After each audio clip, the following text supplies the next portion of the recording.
মাল বানা দিছি 1.5 মাস সময় দিছি, 2 মাস চলে গেল, আমার মাল দিচ্ছে না। মিয়ার মাল দিতে হবে, সব কি লাগাইলো।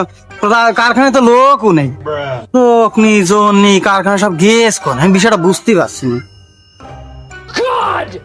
মাল পালাম না, শালা কি একটা অবস্থা। ভাই এদিকে আসেন, এদিকে আসেন, শুনুন শুনুন শুনুন, এদিকে আসেন, শুনে যান।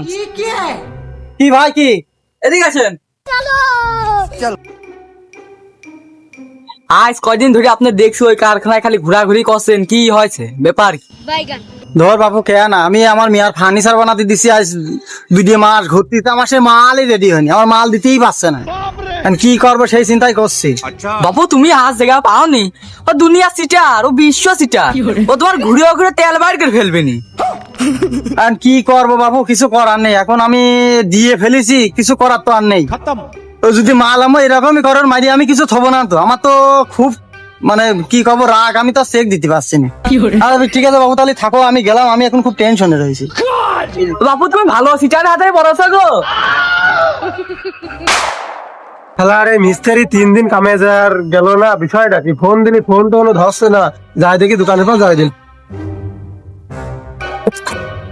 দোকানে লোকজন কই?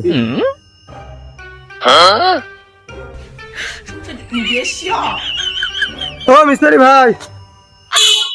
আমি হ্যাঁ হ্যাঁ, আপনি এদিকে আসেন। আসি। এই তুই কাজ কর, আমি ঘুরিয়ে আসি। কি হয়েছে গন? এই দোকানের মিস্ত্রিরা সব কোন জানেন নাকি?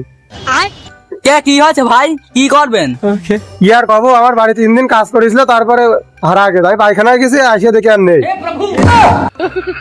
তোমার বাড়ি কি দরজা বানাচ্ছে? হ্যাঁ, দরজায় তো বানাচ্ছে। ও তাহলে আপনারই তেজ মারেছে। তেজ মারেছ মানে? হ্যাঁ ভাই, সেনকে দরজা নাই কোথা চলছিল, ওগুলো দরজার কাঠ ভুল করে কেটেছে চলে আইছে। ও তাহলে আমার এইভাবে তেজ মারেছে। আচ্ছা ঠিক আছে, আমি সন্ধ্যার সময় আরেকবার আসতেছি। যত মানুষ সবাই সিটার ফিটারের হাতেই পড়ে, আমার হাতে পড়ে না।